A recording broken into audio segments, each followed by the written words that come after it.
बिस्मिल्लाहिर्रहमानिर्रहीम। अस्सलाम वालेकुम प्यारे पाकिस्तानी। उम्मीद है आप जहाँ भी होंगे खुश होंगे और खुश रहने की कोशिश कर रहे होंगे। मैं आज जिस टॉपिक पे बात करना चाह रहा हूँ वो तो पहले नंबर पे तो यही बात है कि जो इस वक्त मुल्क में हो रहा है, जिस तरह से अब टेररिस्टों ने भी हमला कर दिया है और दूसरी तरफ जो इकनॉमिकल हालत कर दी है इन्होंने, डाकुओं ने आके उस मुल्क में, और वो उस मुल्क को छोड़ना भी नहीं चाह रहे। एक तरफ तो एक दोस्त हैं वो बात कर रहे हैं कि अब फ़ौज जो फुल तुल गई है मार्शल लगाने पे। वो अब यही वो चाहते थे कि इकनॉमिकली इतना डाउन चला जाए, हमें को मौके मिले, हम ये साबित कर सकें कि इस वक्त मुल्क नहीं चल सकता सिविलियन गवर्नमेंट से, चाहे तो हम टेक्नोक्रेट गवर्नमेंट लाएँ, चाहे हम खुद आ जाएँ और आके जो है ना अपनी मर्ज़ी से जो मर्ज़ी हमारा करें।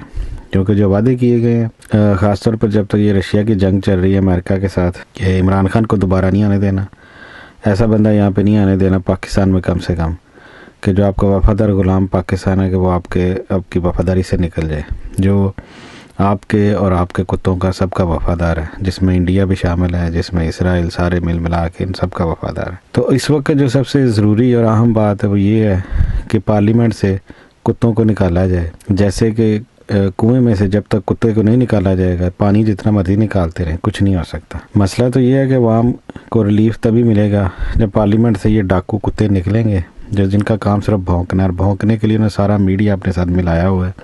वहाँ पे लिफाफा खोर सहाफ़ी, आज एक बहुत बड़े लिफाफा, क्या पता नहीं, बोरी खोर जो सहाफ़ी है, उसका कालम जो अखबार में छपा है, क्या नाम है उसका, चौधरी करके, या चौधरी हो सकता है और हो क्या सकता है।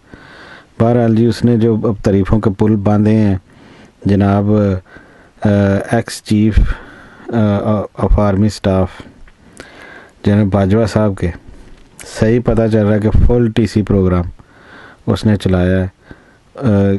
और इस तरह के लोग जो प्लांटेड हैं हर जगह पे, जो लिफाफे, बोरियां, हर चीज़ ले लेते हैं, वो अब ये इमेज बिल्डिंग के लिए इस्तेमाल कर रहा है बाजवा, जो पाकिस्तान का असली और नस्ली गद्दार है, जिसने सही इस मुल्क को तबाह किया और घुटने लगवाया और इस हाल में पहुँचाया। और ये आवाम का पहला मिशन है किसी भी तरीके से कुत्तों को पार्लियामेंट से निकाला जाए। अब इन कुत्तों का काम देखो, इनको पता है कि ये इन्होंने जो किया पिछले 8 माह में, जितनी महंगाई का तूफ़ान उस मुल्क में चलाया और जितनी तबाहकारियाँ करके दिखाई हैं इन्होंने, ये जो बड़े कारीगर और बड़े तजर्बाकार और बड़े समझदार लोग लेके आया था ये बाजवा, अब वो हर जगह से जहाँ भी अब और इंतखाबात हो रहे हैं, इन्होंने आज़ाद कश्मीर में भी इंतखाबात करा के देख लिए, एक 30-31 साल के बाद शोर करते रहे, सारे मिल के एक तरफ हो के भी पीटीआई को नहीं हरा सके, इमरान खान को नहीं बेसिकली हरा सके। अब यहाँ से सिंध में भी वो इंतखाबात को पोस्टपोन करवा रहे हैं। अब यहाँ पे कुछ हमले करवाया एक आध, अब ये टेररिज्म का शोर डाल के और मुख्तलिफ और वजूहात बना के, तो इन्होंने इस्लामाबाद के जो है बल्दियाती इंतखाबात वो भी कैंसिल करवा दी। हर जगह पे तो अपनी फील्डिंग लगी हुई है, चाहे अदारे में देख लें। अब जब तक तो ये नदीम अंजम बैठा हुआ है हरामज़ादा ISI का DG इधर आर्मी में, तब तक तो कोई उम्मीद नहीं है, तब तक तो यही कुछ चलेगा जो चल रहा है। क्योंकि वो तो अब नए चीफ़ की भी नहीं पूरी तरह लग रहा है सुन रहा। वैसे भी हाफिज़ साहब का, जो मैंने आपको बताया था पिछली वीडियो में, हाफिज़ साहब का तो वही हाल है, जैसे पहले जिक्र कर चुका हूँ कि साहबी तो अपनी हड्डी लेके भौंक रहे हैं। वो तो सारा मीडिया 95 का 99% मीडिया वहाँ पे तो ऐसे ना क्या कहते हैं, मर्ग का सामान है ना, वो तो वहाँ पे तो बिल्कुल कोई बात नहीं हो रही किसी चीज़। आ जाके या घड़ी पे ये इमरान खान का कोई ना कोई थोड़े दिनों के बाद फेक वीडियो ऑडियो निकाल देते हैं, उसके ऊपर बस वो कुत्तों की तरह भौंकते रहते हैं, और वो अपनी हड्डी लेके कुत्ते सारे मीडिया वाले वो खुश हैं अपनी दुनिया में। मुल्क जो है वो आहिस्ता आहिस्ता नज़ा के आलम में, यानी कि मरीज़ मर रहा है और किसी को कोई परवाह नहीं। पहले थोड़ी सी कुछ भी नहीं होता था और बहाने बना के जो है भौंकते रहते थे। अब ये मीडिया वाले सारे कुत्ते चुप करके बैठे हुए हैं। और ये जो अब हाफिज़ है, अब अभी आज मैं सुन रहा था वो मेजर साहब जो वीलॉग करते हैं कि आर्मी में जितनी बददिली है इस हरामज़ादे इन जनरलों की वजह से, जो गद्दार जनरल चिपक के ऊपर बैठे हुए हैं, और जिनकी वजह से सारी आर्मी को लोगों की नफ़रत, बेसिकली तो अपने जवानों के साथ, मुझे अपने भाइयों और बच्चों के साथ तो मेरी नफ़रत नहीं हो सकती, मुझे तो उनके साथ नफ़रत है, या मैं उनके लिए बात करता हूँ जो ऊपर खुदा बन के बैठे हुए हैं। कि पाकिस्तान में हर जगह पे, हर अदारे में जो ऊपर बैठा है वो तो खुदा है, वो कहता है मैं ही खुदा हूँ, मेरे मेरे सजदा करो। बाजवा आर्मी चीफ था, वो खुदा था, उसके साथ छोटे खुदा उसके जितना ये DGIS हो गया, DGISPR हो गया, या बाकी जितने भी DG मुख्तलिफ जगह पे बैठे हुए हैं, ये जो कोर कमांडर बैठे हुए हैं पंजाब इधर लाहौर में जो बैठा हुआ है वो भी खुदा है, मिस्टर एक्स और मिस्टर डर्टी हैरी सारे जो हैं सारे खुदा हैं अपनी जगह पे। वो जो हिजड़ा है जो जाके साजिशें करता रहा, बाजवा के पैगाम लेके हुसैन हक्कानी तक पहुंचाता रहा और वहाँ पे लॉबिंग करता रहा वो।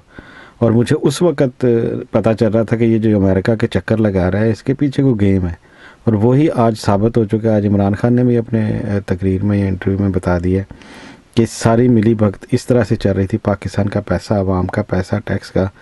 बाजवा ने अपनी इमेज बिल्डिंग के लिए इनको हायर करके हुसैन हक्कानी को और सारा कुछ और इसको गिराया। इमरान खान की एक यानी कि उसको कोई गर्ज नहीं थी इस चीज़ से कि पाकिस्तान कहाँ डूब जाएगा, कैसे तबाह हो जाएगा। सारे डाकुओं के सारे केस 1100 अरब के केस अदालतों ने और इसने मिलके ख़त्म कर दिए हैं। और इस जैसे और जितने भी जब तक इनको अदारे में बैठे हुए लोग निशाने इबरत नहीं बनाएंगे इन गद्दारों को, यहाँ सुकून नहीं होने लगा इस मुल्क में। और जो मैंने पहले भी बात की थी और जो अब फिर करने लगा हूँ कि इस मुल्क को इस स्टेज पे नज़र ही आ रहा है कि जानबूझ के लाया गया और डुबोया जा रहा है ताकि वो काम जो रह गया है वो करें। मकसद तो ये है कि यहाँ पे इलेक्शन नहीं होना चाहिए साफ शफाफ, और दोबारा इमरान खान ना आए जिसने अवाम को सहूलतें दी थी, जिसने अवाम के लिए सब कुछ किया था, उसको नहीं आना चाहिए।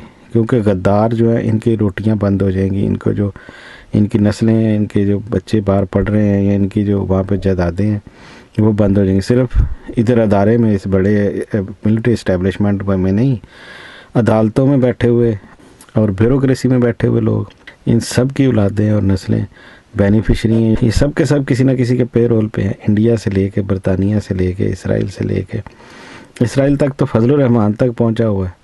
वो वहाँ पे जाके हर जगह उसको जो है मिन्नतें तरले, ये विकी लीक्स वगैरह में आ चुकी हैं सारी बातें कि किस तरीके से अमेरिका की मिन्नतें करता रहा ये और इसराइल तक मैसेज पहुँचाता रहा। अभी भी कुछ अर्सा पहले ये भेजे हैं इन्होंने बंदे, इसने बाजवे ने बहुत सारे लोग जो आते नहीं हैं इसराइल से खबरें।